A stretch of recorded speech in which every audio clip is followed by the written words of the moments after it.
Today, we're going to cover the emotional roller coaster that is opening a private practice. And we're going to talk about some things that are normal and some things that are maybe not so normal. So let's see where you fit.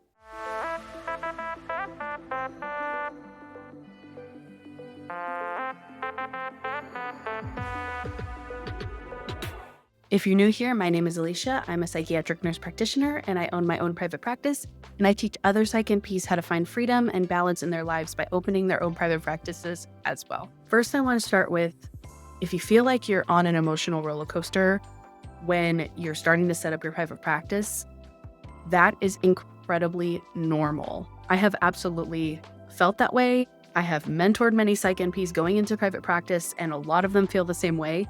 So I just want to validate that this is a perfectly normal experience because this is stepping into the unknown and this is hard. And I think that it's incredibly important to speak about this openly because when new psych NPs looking to start their practice, people that are new to entrepreneurship or people that are curious about it, when they see us looking like everything's fine and easy and perfect, it just doesn't inspire people. It doesn't make it look real, right? And it makes people feel like maybe there's something wrong with them, that they feel like they're on an emotional roller coaster. So that's why I think that talking openly about how hard it is and how emotional it can be to start a private practice is so important. Today, we're going to talk all about it. Before I dive deep into the content of this video, I would absolutely love it if you click the subscribe button. When you support my channel, it helps me put out even more and more information for you guys. First, let's talk about normal emotional reactions when it comes to opening your private practice.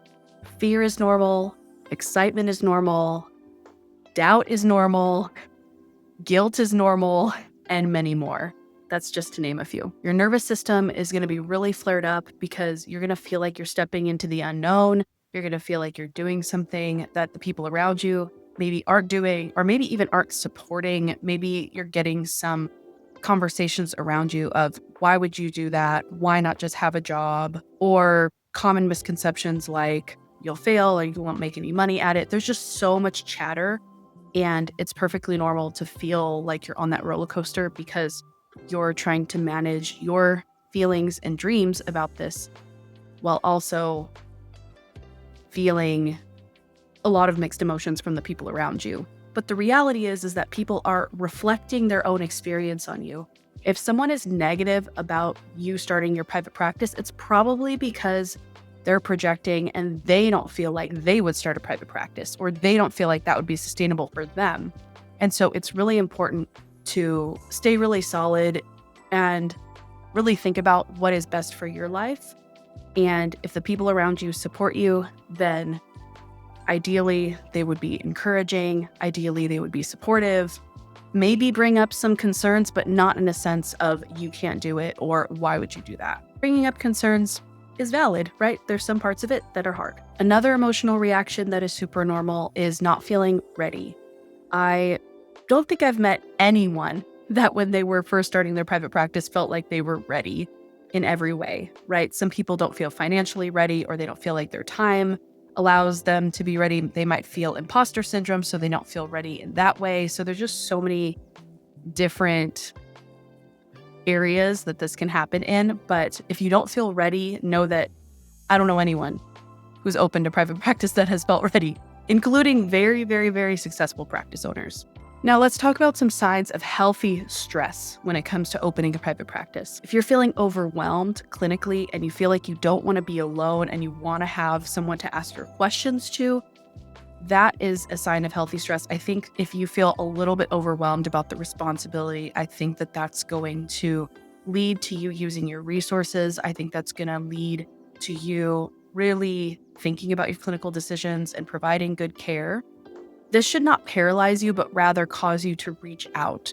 If you're looking for a case consultation group or somewhere to ask your clinical questions to, I recommend either having a friend that you can talk to, an informal case consult group. Sometimes people will form little pods of people they went to school with, or some people choose to go into formal mentorship programs like the one run by my good friend, Kirby Williams. She runs the Liftoff program. That's a great place to get clinical support.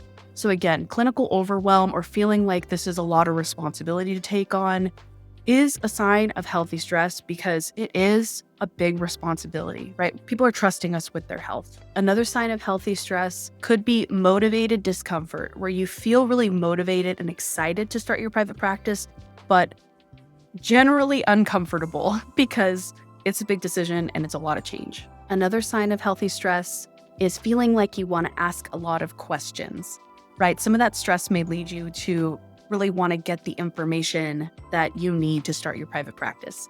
That level of stress is perfectly reasonable, and a lot of times it causes people to reach out and find people like me or find programs like mine that can support them. And I'll talk about my mentorship program a little later in this video. And another sign of healthy stress is just seeking support in general. So knowing that you're likely going to need support in some way through this process and reaching out to your support system, whether that's someone to ask for clinical questions or support, ask a family member to provide you words of encouragement, or asking a friend to watch your child while you set up some of your business things on the weekend.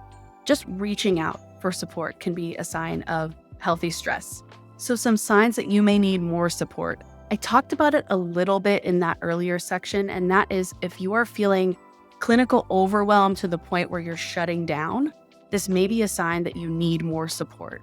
So a lot of times, if a psych NP feels pretty confident in their clinical decisions, but they just need to phone a friend here and there, usually there's some feelings of overwhelm of having a lot of responsibility, like I already talked about.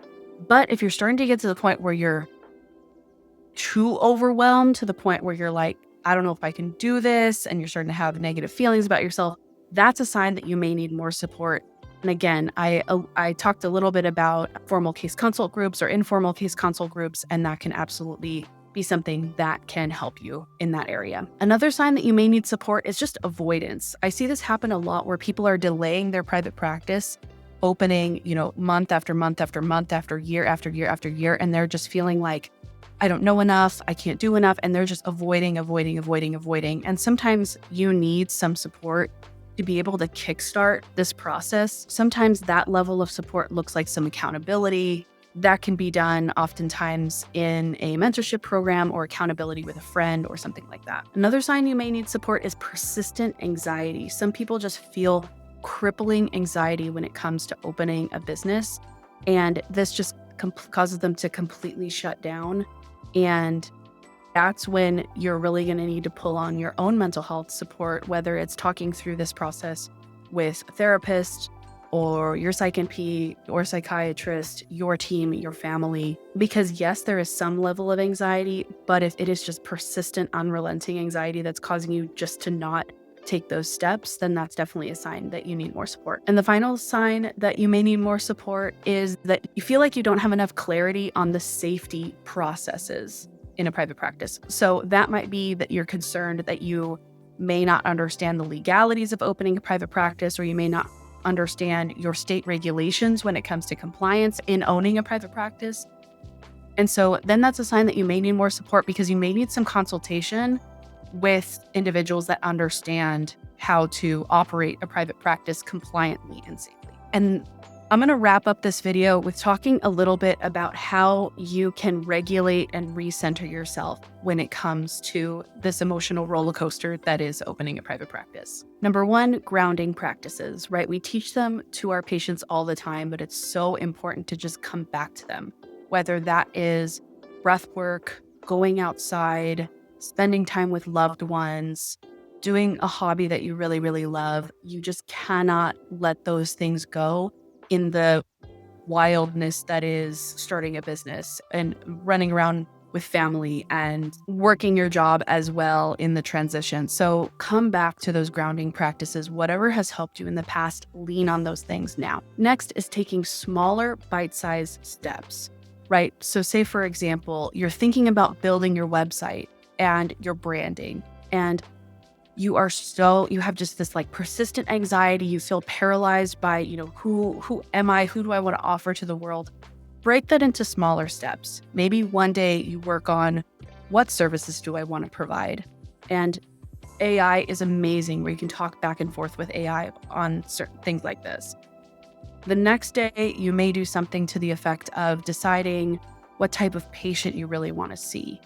And then you can start to think about the colors that you want your website to be. And then the next day you can do your logo. And then the next day you can write, this may take a couple days, write all the content for your website. So just break it up as small as you need it to be so that it feels possible. But if you say, today I'm going to figure out the website and branding for my private practice, that's a big task. And lastly, this is my favorite one, find a community. Find a community, and if you feel like it would be helpful for you, I think mentorship in this area is incredible.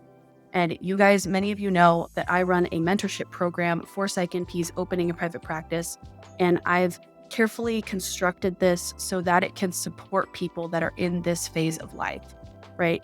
We have a community of over 200 Psych NPs that are all incredibly kind and supporting each other through this process. We have step-by-step videos. We have live coaching calls. It's a really, really special place. And so if you are in this emotional roller coaster and you're starting to show some of those signs that you need some more support, we are here for you. I would love to chat with you. And the way to get started is going to be in the description below, so you can check that out. And I just want to end with this. Again, this emotional roller coaster is incredibly normal. This is part of the process. And I want to encourage you to take that next step. Today, I am thanking myself for those steps that I took years ago when I was starting my private practice. And so I want you to feel that fulfillment and that excitement about your career as well. All right. Thank you again for watching, and happy practice building. I will see you guys in the next video. Take care.